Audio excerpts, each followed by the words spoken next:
All right. And, No. Hot. Are you recording? I mean, I've been recording. Sorry. Okay. Oh my goodness. I'm good. I just choked on your delicious Skittles cocktail. Excuse me. Mike came into my home and I graciously offered to make him a cocktail. And I said, yes, ma'am. Yes, you did. Mm-hmm. And I realized I didn't have any mixers, so I used one of those Skittles water packets. Okay. So it's a vodka triple sec Skittles water drink. And I think it's fine. It's not like going to win awards. It's refreshing. It seems like it. Yeah, because when I like a refreshing cocktail, I want to cough up half a lung while I do it. Well, you're coughing up something usually. Oh! Well.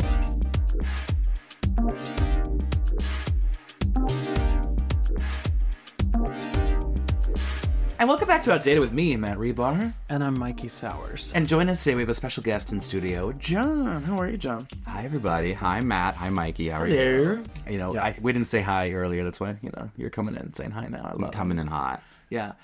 So we always start off the show before we get to our topic, because John's here because he is like an expert at this topic. So we're really coming to hear what he has to say about this stuff. But we got to talk about what's been going on in the dating world. So, Mikey, how's your dating life been? I talked a little bit about the last date I was on the last episode, but Has there been any contact? there has not been any contact. Uh-oh. What do you think happened? That was like I guess both of us were like, Oh, yeah, because you were like, I'm not feeling it. yeah, I was not feeling it. No, So they were also not feeling it. I guess. I don't know. See, I love that, though. I think that's the best scenario. It's like the biggest win-win. Yeah. Because if someone's feeling it and someone's not, that's a win-lose, right? Right. And then if you're both lying to yourselves and going through with it, that's a lose-lose. Yeah. But, like, I don't know. Both of you were like, thank you, next. I mean, Right. could be It's worse. easy to ghost someone when there's nobody home. You know what I mean? It's easy to ghost somebody when I live in a Halloween haunted house. Nope. No warm bodies here. So Yeah. yeah. So it was fine, and we haven't spoken. I mean, I found a great new taco place out of the date, but whatever. What taco place? Right across from my house. Like, Wait, really? Halls, the Taco Tonto or something. Oh, you've never been. I've never been there. So Oh, my goodness. yeah, So you got something good out of it. I did. Yeah. A nice taco. You can never have too many taco places. Yeah. Good margarita. That's all I care. Good margarita. Yeah. You know what I've had it with this week? I feel like this has turned into a rant podcast. It's less about how's your dating life and more about this is what I'm pissed off. Here's my dating life. New on special this. section. Yeah. Yeah. So there's this guy who like hit me. We've never met. I don't even think I don't know his name. Like I could pick him out of a lineup, but that's it. And like he's always very like, let's hook up, let's hook up, let's hook up. Yeah. Which like, if that's your agenda, that's your agenda. Not my agenda. Well, today he messaged me. He's like, I'm just like cooking and cleaning and laundry. And I'm like, that's what I need to be doing. I mean, you guys can see my kitchen looks like a fucking mess exploded. But he goes, sounds like someone needs a house husband. And I'm like, what? So like, is that your goal now? Like what? I just feel like, I don't know. Why am I just saying that if you're like, I don't know. I hate it. I'm over it. I don't want to hear that stuff. Like, unless you're actually in the game. Like, if you're in the game to be that direction, Yeah. I don't know. Are you into this guy? Or it's just like casual, Like, chatting? they're cute. They're nice. They seem like they got it going on. But, like, I don't know. Like, they're just very, like, looking. And I don't know, like, to quote Madonna, I don't look, I find. Or whatever that song is. Right. I don't know. So it's just one of those things where it just isn't gonna happen. I don't know. So but that's what I'm over this week. I'm just over like the weird messaging. Yeah. So, But I did actually match with, again, someone I've matched with a million times and then gotten off Tinder and then got back on. I'm matched with a guy that, again, I've matched with. But, like, we kind of, like, flirted when I was working at Shake. And nothing ever happened. It was just heavy flirting. yeah. So we matched again, and he messaged me. He's like, we keep matching. We might as well go on a date. I'm like, okay, Yeah. fine. I'm happy. Let's do it. So It does feel like the second time you match with somebody, it's like, oh, hey, like, what happened? And then, like, I don't know, like, the fifth or sixth time when you're, like, rematch with the same person, it's like, is there a point to this? Like, it feels like we keep talking and nothing's happened. We've never met. I don't know. I think that's a great point because I'm kind of going through something where it's not even a second time matching.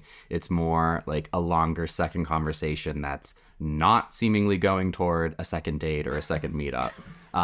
And so, well, this is great to talk about because like reconnected on Grindr with the attorney that most presumably is closeted at this point, but there's been so many different weird red flags or just kind of like evasive issues with him that I can't get like a solid finding on him. But, you know, we'll have these kind of mini conversations and then the second date's not proliferating. Yeah, and you told me, like, anytime you poach the idea of the second date, it's like he's like a scared cat. Like, Yes. It's like you're like Total freak out. like you give him a little food and he sticks around, and then as soon as you're like, come into the house, he's like, "Rah, rah," like he's trying to escape. No, though. Well, honestly, yesterday I was like, "Hey, do you want to grab a drink? I'm going to the Guardians game or the Cavaliers game, and then afterwards, like, do you want to meet at the bar in my apartment and like grab a drink?" And he's like, "Oh, I'm watching it with my friends, and then like that'll be like 11 o'clock by the time it's done. That's like far too late for me." And I'm like, On a Saturday? on a Saturday. What's he doing on Sunday? Is he like up for a 5K? I don't know, but he's on Grindr again on Sunday, so it's not like he's working all day every day. He's working for the Lord on Grindr. Exactly. Yeah, I don't see, you have more patience than I do. I mean, I'm the kind of person, like, if I sense even a modicum of like, this is something's up, I like really hit it hard, probably overdo it. what did you say? A modicum? Modicum? Is it? You want a modicum? That's the problem. Let's go. But like, I don't know. I'm surprised. Like, you seem to have like a lot of patience trying to see if you can extract a second date. And that's a really good point, Matt, but because I only am doing this because I don't want to go down the road of like, oh, I got offended too quickly, or I really was too insecure. Because initially he responded back when I was like, why are you playing games? We had a great first date. Why are you being elusive now? And he's like, I'm working, I'm busy, like, we're both adults and have responsibilities. I think you're overthinking this. And then Don't love that. not at all. Not loving the gaslighting. But also, like, he can't even acknowledge, like, at least acknowledge, like, you're right. It's been a minute, and, like, I am busy. Like, when guys will complain about my schedule, because, I mean, both of you know, my schedule is, like, Mariah Carey. It's just specifically between November and December. In what way? In what way? Booked and busy. Yeah, okay. I'm booked and busy. Booked and busy. Especially, like, November, December. Like, my The schedule... king of DJ. Yeah. Darling. Well, more like maybe the viceroy, if anything. But, like, my schedule's crazy. Like, some guys will be pissed with me because they're like, what do you mean you can't schedule me in the next week? What do you mean we can't have a date in the next week? And it's like, I'm sorry. Like, I got stuff. And, like, no offense, like, a stranger first date, not a high priority for me. But, like, I'll admit, like, I get it. Like, if that's a problem, like, I'm sorry, but that's just my lifestyle. Yeah. But to, like, immediately be like, no, it's you're the issue. Like, you're overthinking it. And it's been, what, like a month since the first time? Yes. Yeah. Oh, my goodness. 6 weeks. I mean, patience is a virtue, but That's what they say, but I can't. at what point do you have to decide, like, you're not insecure, you're not, doubting yourself, like, this person's playing games with you, and yet also entertaining the conversation to a degree, maybe just out of mere enjoying the attention. Who knows? Well, are you enjoying the conversation, like, to the point where it's like, I can wait another X amount of time, or is it like, I don't know, you like him a lot, but I don't know. It's also one of those things where it's like, it's almost like because he doesn't want you, like, you want him more. Right. Does it become that sort of dynamic where he's picking up on something that I'm seemingly unaware of, or, maybe putting out that when it comes off that too much, like, you're the one trying too hard, and who knows? Yeah. That's a tough call to make. I don't know. Maybe we need to bridge if that's a Sex and the City topic. Maybe we should call him live and see what happens. Exactly. Put him like phone tap. Darling. Well, John, you've definitely recently gone through like a lot of like quote lessons in the last year. Yes. No. Like with dating and just gentlemen. Absolutely. I mean, coming, moving from my hometown now to Cleveland for the first time, being in a really much larger city, not quite as large as Chicago when I used to live there, but, you know, entering kind of a dating scene again and navigating the perils that come with it is definitely really difficult and tedious. And I've definitely gone through the gamut of many relationships already. So it feels like familiar territory and yet also kind of new at the same time. Yeah, because where you were living, I mean, like if you pulled up Grindr, it's like the nearest one's like 6 miles away. And it's Right. probably like a 50-year-old married guy. Exactly. And now, like, you're living in the heart of Ohio City, which is like, Oh, okay. I mean, yeah. pretty close to our gay mecca. So, I mean, you know, it's like the availability and like not only just the availability, but the availability of people that like you'd want to be available. Of course. So, I mean, that's a huge adjustment. But then, yeah, I mean, I still can't get over like the peanut story. Can you share the peanut story with us? So we began, So good. yeah, dating this guy, first person who really asked me on a date when I moved to Cleveland, and we got coffee the first time, went on a walk, it went really well. Seemingly it was somebody who I wouldn't have normally necessarily been interested in, but being new to the city and kind of just looking to make connections overall, I kind of went for it. Well, the second date, because he kind of has a very high profile job, he's a lawyer too, took me out to Playhouse Square to see Hairspray. And under the circumstances that his mother was also going to be there, specifically because he'd already invited his mother when it was just 2 seats, and quickly later became that he had an additional 2 others and wanted to include me. So it was going to be he couldn't uninvite his mother, but he really wanted me to come at the same time. Mikey, thoughts? Too soon, I think. Definitely. I mean, it's one thing to like accidentally run into your mom at the theater on a second date. Right. But like, I don't know. I feel like he probably should have kept that a little separate. Anyway, Yeah. so John gets a theater, and it's a special VIP situation or something. Yeah, it was like the club seats. It was like a back area you can grab like drinks and snacks, and they have some free snacks, you know, all about. It was some Which I'm not familiar with because I'm like the $10 ticket club. Which I don't even think exists anymore, Playhouse Square. But yeah, I mean, it was like a bowl of Raisinets, maybe some chocolate covered peanuts or shelled peanuts. I don't even know, and like pretzels. I like how they gave you like the worst candy options. It was like what they didn't sell yesterday. Not even Chex Mix or something really, or like potato Yeah. chips. So at intermission, I go and, you know, I think I'm having like a Coca-Cola, and then I go to grab some Raisinets, and the mom goes, and I was introduced to him as his date. You know, Whoa. See, isn't that also like, I don't know, it's one thing to be like, go on a second date with me. My mom's gonna be there, but like I'm not gonna introduce you, or like there won't be any context. You're just my friend John. Yeah. The fact that he had told mom, he had 2 other friends there, so it would have been so easy. Oh, this is just these are my friends. These are my friends. So who knows what else he told mom? I mean, I got right? introduced as date John to his mother. She's very friendly, very polite. It is a bit awkward, and I think I could sense it because it's just an awkward situation that this guy was not seeing through at all in his mind. And that's a part of his dynamic that I kind of picked up later on, that it's kind of always his world. like main character. Main character, you know, it doesn't matter if it's mother. His Like he would have cousin, probably whoever. judged that situation on someone else, but because it's his situation, like, oh, it's fine. It's my world. My I would think so. oh goodness. Okay, so you So I grab a handful of Raisinets. in front of mom. In front of mom. Mom goes, oh my gosh, so-and-so's allergic to peanuts. You didn't have the peanuts, did you? Oh my gosh, you can't have the peanuts. He can't be around peanuts. I'm like, whoa, ma'am. Yeah, I'm having some Raisinets. I know, like, he's told me before he's allergic to peanuts. I think you mentioned it earlier to somebody else. I'm not having peanuts. Like, I just met you. Don't tell me what I'm allowed to eat at a play. But the implication, Being that we're gonna make out later, and I'm gonna give him an allergic reaction Right. because I'm having peanuts. Oh my god. Yeah. like, When I just met his mother. isn't that like I am cringing for you, John, because I know if I was in that situation, I would have been like, I don't care if it's John Cena starring in Hairspray. How am I gonna like get through this play? I probably would have been like, oh, like the cat needs to be flossed. I don't know. Like, I would have found an excuse. On top of the fact it was the worst touring production of Hairspray, probably in America. I mean, I recently, a few years ago, saw the Rent 20th anniversary, and you think by the 20th anniversary, they'd had that stuff down pat, and it was a mess. I mean, I didn't even want to give it a down payment, let alone rent. Right.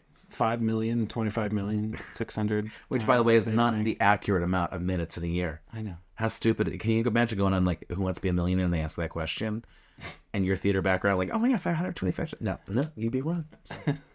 All right, well, this has been such a good tease to our episode. So today, we're talking about Sex in the City lessons and isms, and whether or not they apply today, or maybe if they're true at all. So the first one, this one's a doozy.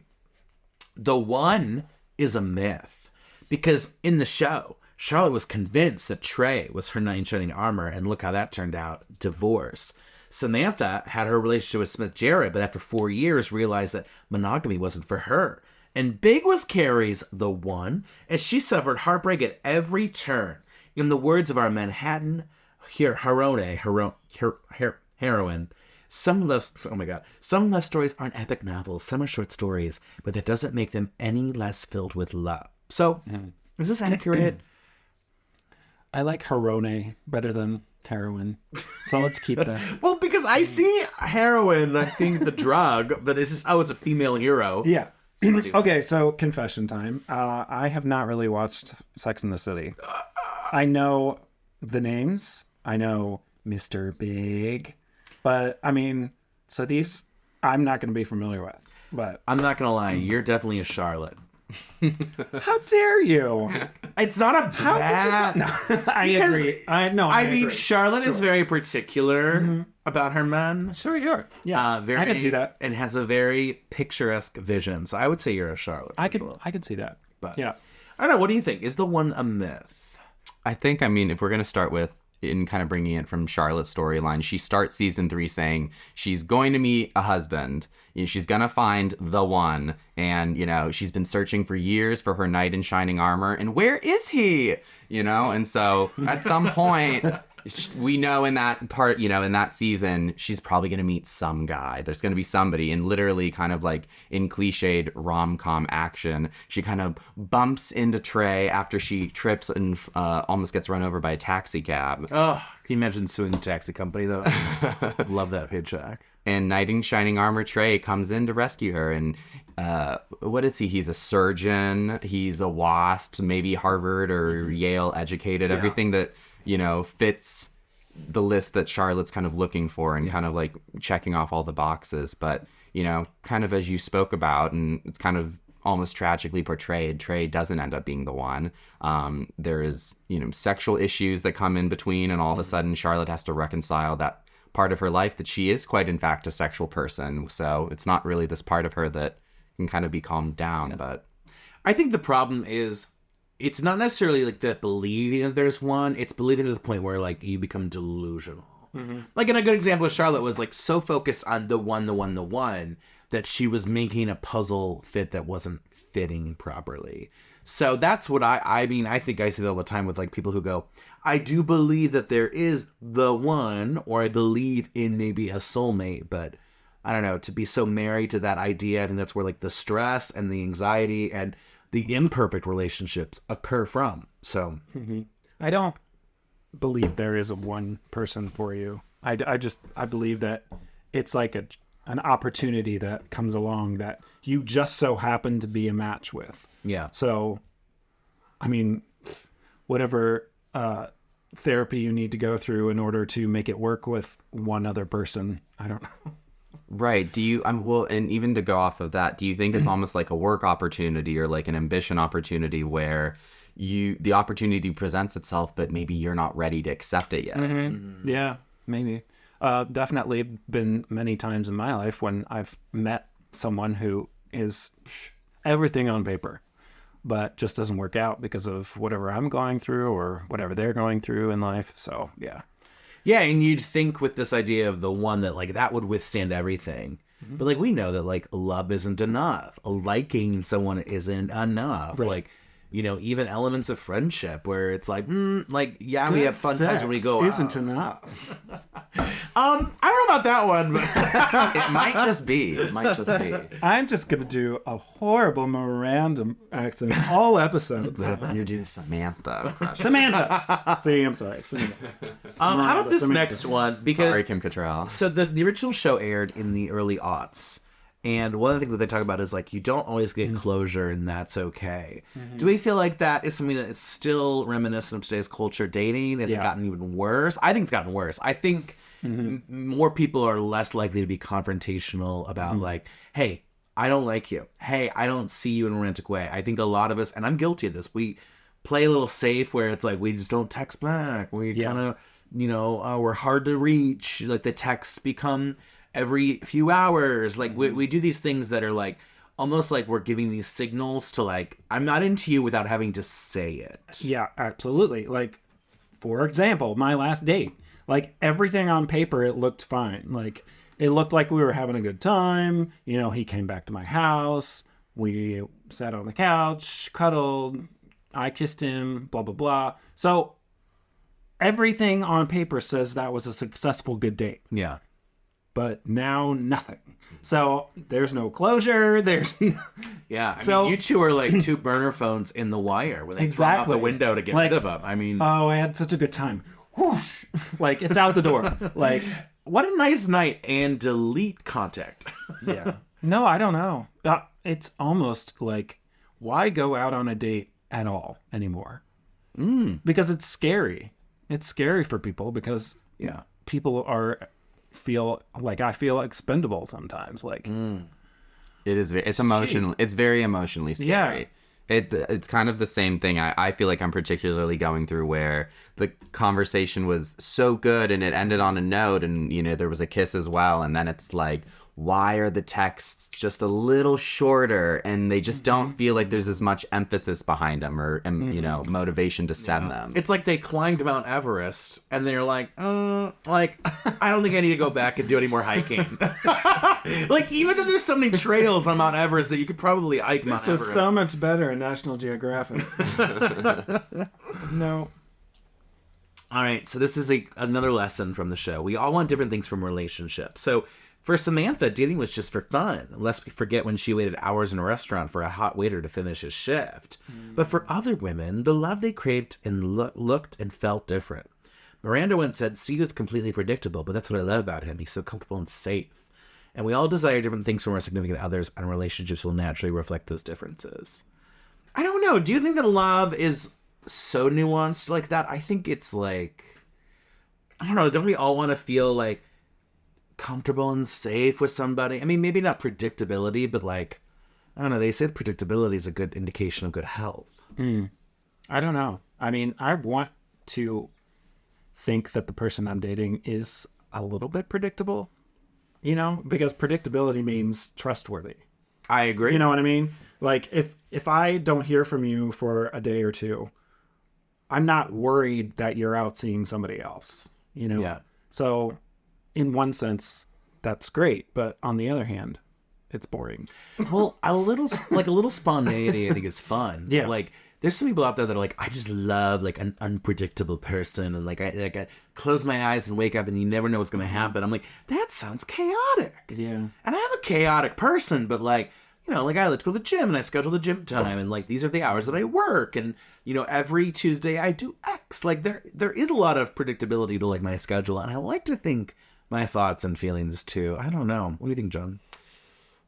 I really wonder if, when people kind of want that chaos, or whether they say they want stability, is it more based on what you prefer, at least when in regards to sexual tension? And then is there some people where they're looking for that kind of like hot and heavy feeling, but then they're not really seeking out right people who actually gel with them personally? Because sometimes the idea of hooking up with somebody or kind of meeting someone, and there's just that air of like sexiness to it, but then on a regular date when you're trying to get to know them, you are kind of just think like, oh, are they dull? Do they think I'm dull? Why doesn't this have that like spark? Or you really have to have a really good idea of what you're looking for when you're going on a date and dating people. Yeah. Let's see. Oh, this one's really timely, you guys. Bad dates aren't the end of the world.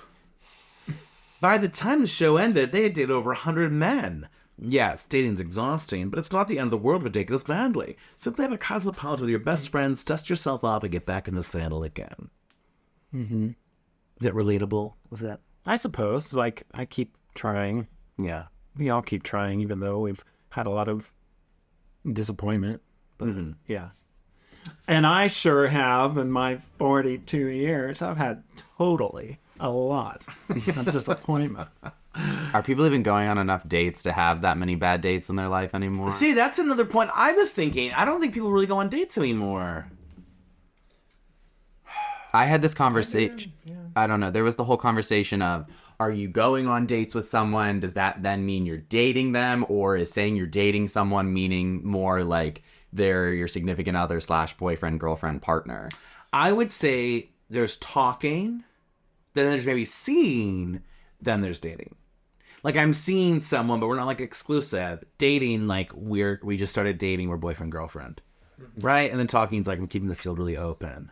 See, I just think that's so complicated because it, like, has the actual word in it. You know what I mean? It's like, you would think, like, oh, the title of, oh, this is my boyfriend, this is my girlfriend. That kind of signifies that you're committed. Where it's like, you could be dating multiple people. I guess you could be dating multiple people. You know, I'm dating this person, I'm dating that person. It's something that, at least in the moment, the idea that you will have another date with someone, with them again, potentially means that you're dating them. But, like, if you went on a date with a date with 2 dates with a guy, would you say you're dating? Maybe more than 2. I would say, maybe if it's the 3rd date and I want to see him again, I'd say, I'm seeing them. I think that's where I would. Interesting. And then if it's like 5, 6, 7 dates and I want to, like, lock it down, I think, to me, dating, when I think of dating, I think of, like, monogamy, like, we are demoing this. It's like, I've gone through all the contractors, I've selected you to be my contractor, come in and, like, redo my kitchen, and then we'll see if you can do the house.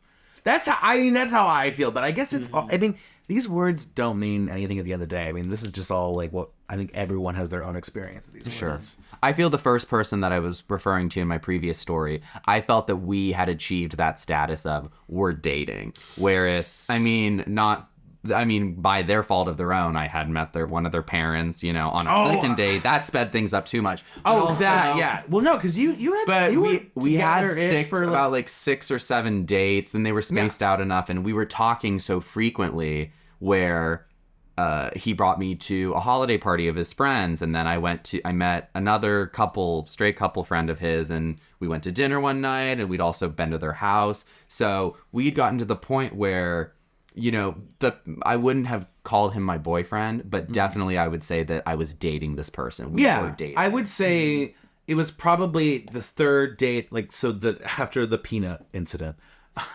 which wasn't peanuts, but I would say the date after that. Which I really just had to block out all of the red flags on that. That was. I think probably that 3rd or 4th date, you probably were, like, locked in. I would say so, yes. But, like, did you go on any other dates, even in those first 2, or were you, like, kind of focused? Like, how focused in were you?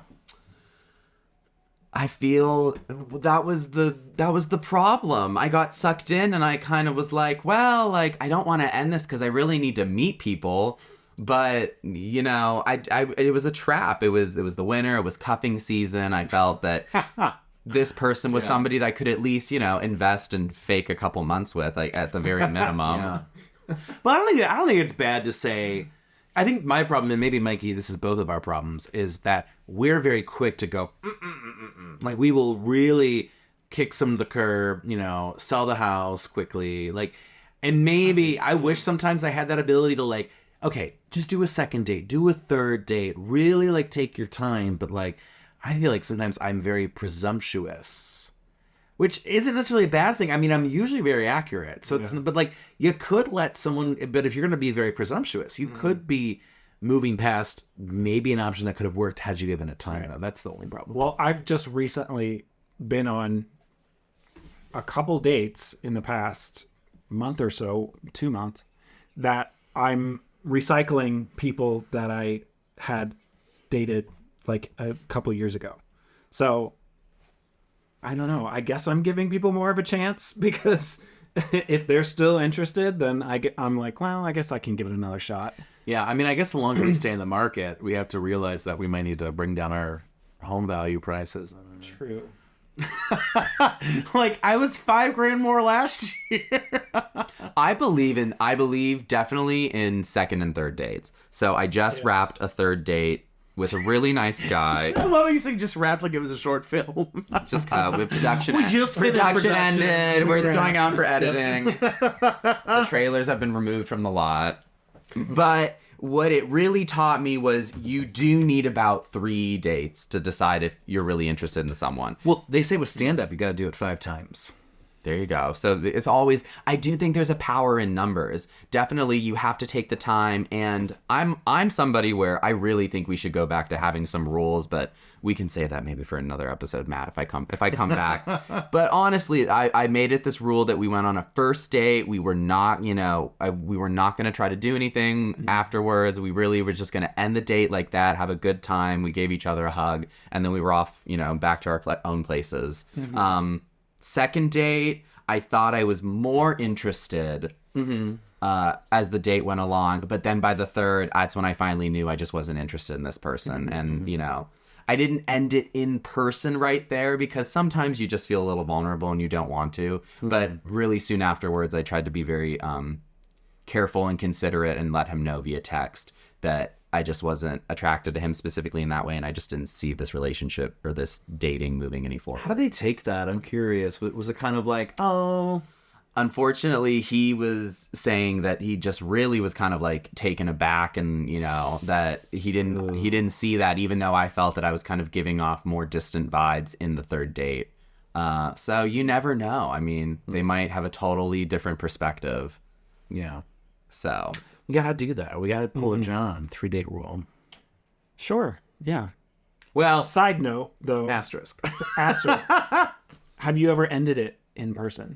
Okay, I will end it in person when I feel like it's a mutual, like I feel like it's me and that, like I will say, and sometimes when people are honest, like, would you like to do it again in person, which I think is very risky. I try not to do that as much, but sometimes I'll say, this was nice, but da-da-da. I don't know, there's something though, like sometimes like when you say it in person and like seeing that, like that look on that, like it's hard. It's not easy, and vice versa. Like there's been plenty of times where like I have to just like, and I'm like internally like, what the fuck? It was a great date, or so I thought, right? So I think it's unnecessary nowadays. Unless you've been someone's boyfriend or girlfriend for maybe 2 months minimum. I don't even know, but. That's why I think there is, like, people seem to say, okay, avoid the dates, let's just hang out and hook up, and then if we like that, we'll do it again, and then at some point, that's going well. But that's the thing, it never works for me. I don't know who it's working for, but people, like, act like that's the thing to do, is, like, don't do the dates, just, like, cuddle and hook up or whatever, and if it's good, it'll go somewhere, and I'm like, who's that happening to? I tried that with the one guy, but that didn't work out. Yeah. We tried to just, but every time he would call me at 2:30 in the morning after he got out of Shake, it was just like, I just feel cheap right now. So it didn't feel like it was like turning into dating or. No. Yeah. Well, long story, but yeah. So another Sex in the City-ism is, this is a very scandalous, this is from goodmenproject.com. Okay. Basically, Carrie's narrative is a cautionary tale, reminding us the risks of losing oneself in the pursuit of a relationship.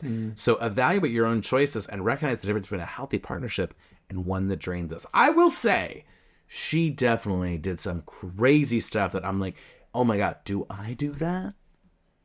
Right. Like, for the sake of trying to get a relationship, or for the sake of, like, dealing with a relationship, I guess. It is unfortunate how the series ended, where it was this like cautionary fairy tale that I don't know if they just knew midway through the season that they were going to wrap it up, and so then they were like, all right, let's put a bow on it and have Carrie end up with Big, because it really seems like an unfortunate miss that they didn't give Big a little bit more of a substantial character growth, to maybe show him in different ways, kind of coming back into Carrie's life and maybe changing as a person, but having that opportunity slip. It really was just Big comes back into her life. He decides he wants her, and now Carrie should just drop everything and be with Big because he's the right person for her, which wasn't indicated through the storytelling at all. Really, in either of their character arcs.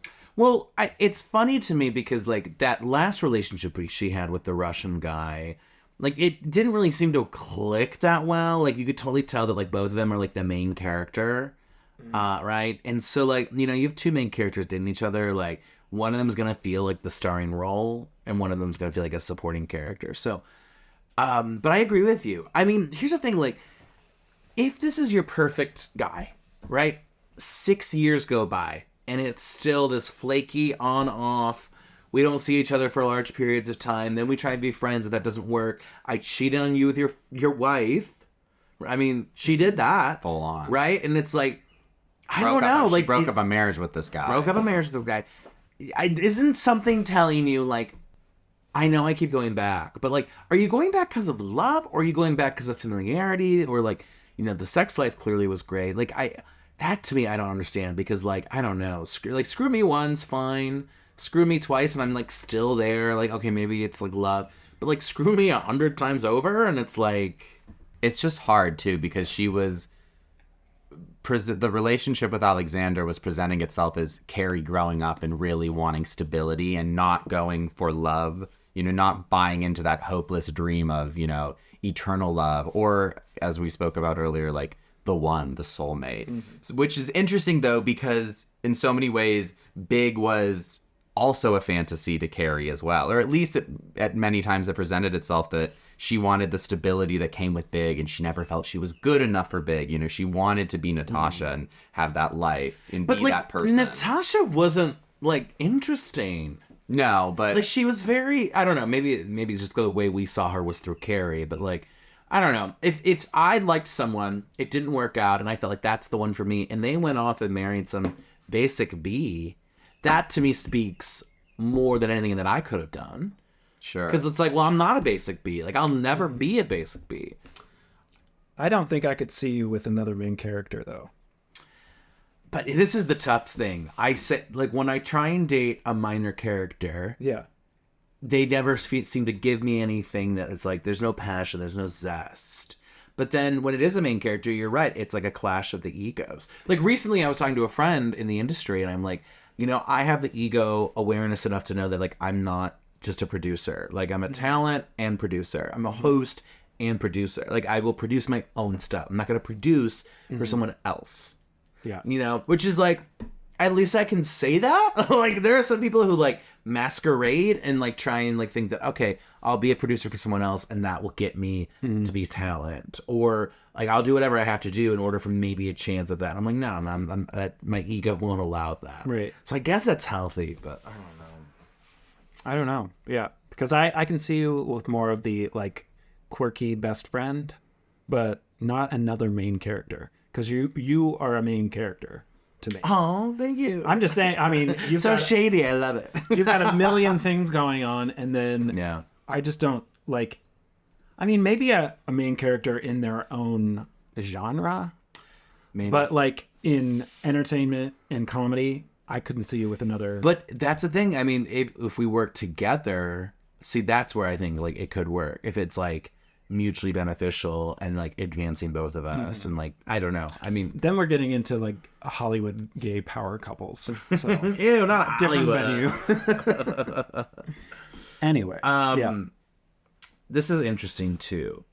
The fixation on elusive partners isn't just a fictional narrative, but a real life drama. How often have we found ourselves drawn to someone who keeps us guessing, who holds power in their unpredictability? All the time.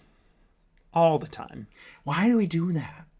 I guess as humans are wired to appreciate the reward after a challenge.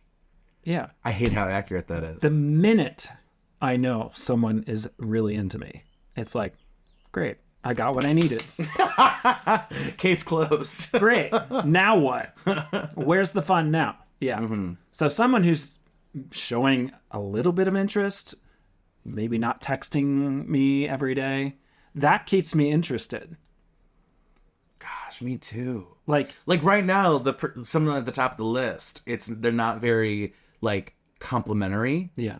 but they're still talking to me, and they seemed like interested in me. But like, when like you get like they ladled with compliments, and you're like, tee no, like, Yeah. So like, there's almost like I'm like waiting, like, oh my gosh, like when I get the compliment, it's gonna like hit like a truck.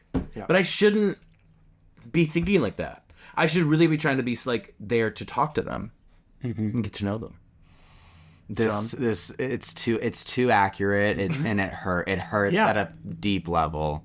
Yeah. I think I'm the person giving too much attention and putting this person on a pedestal, and Yeah. then you're right, it becomes this self-fulfilling prophecy of this guy knows it and he's getting something that he wants. Maybe, eventually he'll want maybe a little bit more, but it's totally the power dynamics and the ball's in his court. Yeah. Be bold. So Samantha waited hours in a restaurant for Jared Smith to finish his shift so she can go home with him. She paid other women who were still like trying to stick around to leave. But it worked, right? So the post says, well, if you want something, go for it. And if someone's turned off by you going after what you want, what does it say about them? I don't know. I mean, I think boldness isn't really appreciated, because how many times when you match with somebody, you're like, do I just send a, hey, how are you? Or do I try and do something different? And then most of the time you do something different and it's like crickets, or people like think it's weird, or I don't know. What do you think? Is being bold part of dating these days, or is it kind of not part of the scene? Oh, I think being bold is absolutely... I mean, we're talking about exciting personalities and all of that. I think it used to be, the interest when there were these standard rules of like, you can't hook up with somebody on the first date, it has to be the third. So there was that kind of natural sexual tension that would build through dating. Nowadays, I mean, hookups are kind of the most guaranteed part of a date, for a lot of people. So you have to have some other element of like being bold in your day-to-day life. And with social media, we want people to show off and show us who they are more than ever. It's almost kind of a given that if you're not that bold, like, what aspects of your life are really that intriguing to begin with? It's sad. I don't find myself particularly like showy. So, but does that mean that I'm not worthy of finding something? Because I don't like to share every aspect of my life and showboat. Like, I don't do that. But I still think I could find someone. Yeah. I don't know. This next one's also interesting to me. Basically, that looks aren't everything. So Harry wasn't who Charlotte thought she'd end up with, but he turned out to be her happily ever after. And the message was, don't write someone off just because they're not your type physically. But I feel like if anything since the show, looks have become increasingly part of the narrative. I mean, you just look at Tinder and Bumble. They're not designed to like actually absorb someone's account. Yeah. The bio is always like the bio is the most forgivable part. Like, if you just have hot pictures and no bio, people will like be like, oh, that's dope. But like, if you have a bio and no pictures, people will be like, send pics. No reply unless there's face pics. Which, like, I get. But like, I don't know. I think it's harder than ever in terms of looks, right? Or... Looks matter more. I was just thinking this, having this conversation the other day. Looks matter more than they ever have in anyone's life. I just feel that it's so pertinent to who you are. And I was listening to someone on the radio where it used to be, I think I was listening to someone else's podcast, and it used to be you were either good looking or you were not good looking, and there really wasn't that much else you could do about yourself, and you kind of just accepted it and maybe affiliated with people that you felt kind of like were in your category. Nowadays, you're almost meant to feel bad if you're not as conventionally attractive as you could be. And if you're not actively putting in the effort and spending the money to fix your teeth, get Botox, dye your hair, have a more, stylish wardrobe, you're almost like shamed morally. The possibility's there. You're just not trying to be your best self. Okay, this is something that like I think I believed in as a child, and I think a lot of people believed in, right? It's like that everyone had the potential to be beautiful. Do you remember that kind of like mentality? Or maybe Mikey's giving me a look where I'm like, I don't know, maybe, I don't know. I feel like it was back then, like it was kind of like you could be beautiful, you try, you just got to like have like the little makeover, like, oh, if you take off the glasses, like suddenly you're hot. Like I don't know. I feel like there was a bit of this like, well, there was Christina. I mean, there's her song, "You Are Beautiful Just the Way You Are." Yeah, but like I don't know. I feel like it's become increasingly like polarizing. It's like, like the disappearing middle class. It's like the disappearing average looking people.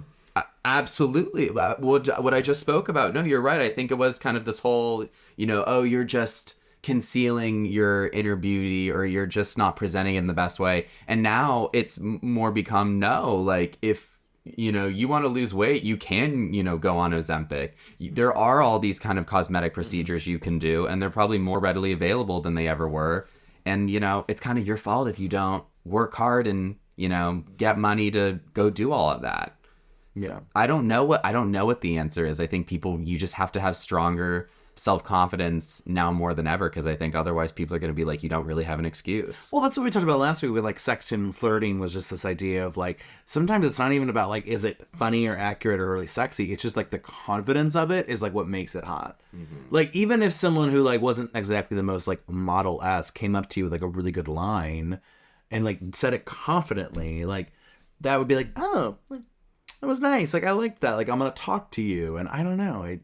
I think beautiful people just naturally have good confidence. Well, I mean, I think I shy away from those traditionally like beautiful people, like on Tinder. Like those people will pop up who are in the gym every day, and they get their teeth whitened and all of that. I will swipe left because feel intimidated. Yeah. Or B, just what kind of a person, like what kind of a life do you have if 90% of your day is focused on making money and making myself look pretty? Like, yeah. I don't need someone that's that vapid. I don't know. Well, yeah, and it's something to think about too. Is like, okay, is it gonna rub off on me? Like, yeah. Are you gonna be counting my calories, or like how's our abs doing? Right. You're having another Belvita biscuit? Listen, I love my Belvita biscuit. Okay, this next one is, don't ignore good advice. So from the show, Carrie continued to date big despite the disapproval of everybody. But if it's your best friend losing her cool in a clothes shop, maybe it's time to listen. So your friends can give you perspective that's hard to get when you're blinded by love. They only want what's best for you, so even if you don't necessarily follow their advice, try to take into consideration. I think there's two kinds of people. I think there's people who like genuinely want advice and use it in their judgment. I think there's some people that like they're gonna do whatever the hell they want to do, no matter the advice given. Right? Okay.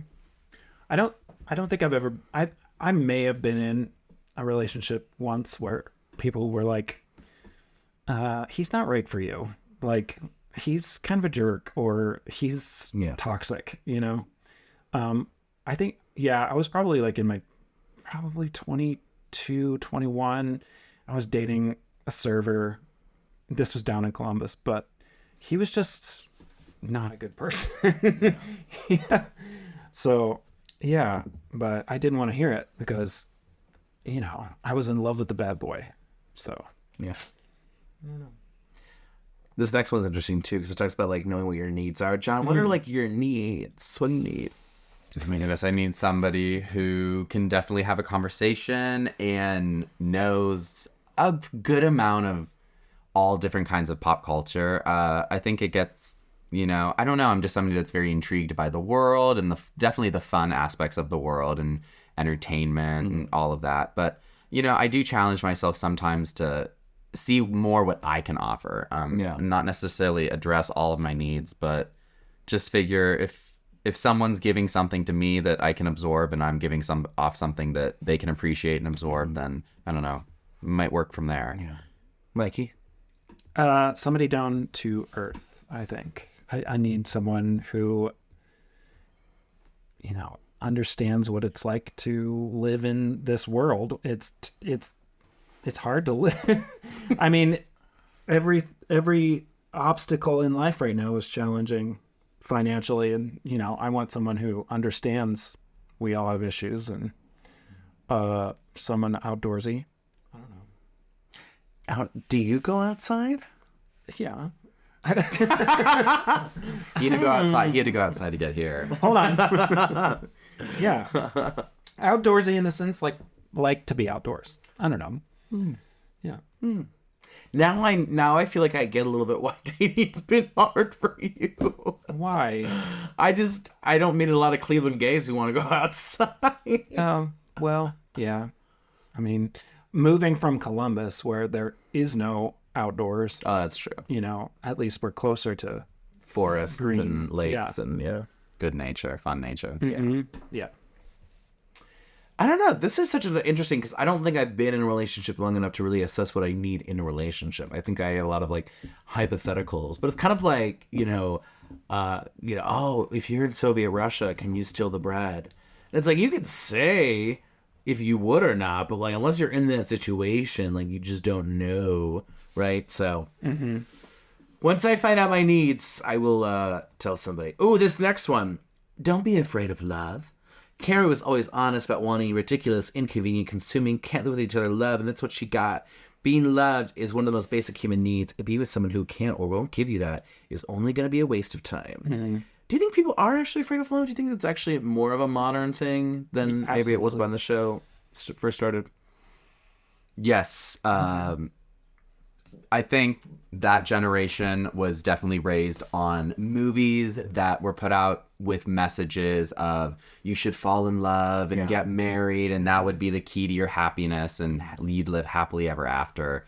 And I definitely think there's more of a cynicism now with our generation, whereas technology and social media and dating apps has given the satisfaction of not needing love more emphasis. And I think you can kind of search out the things that are combined under love, such as, like a physical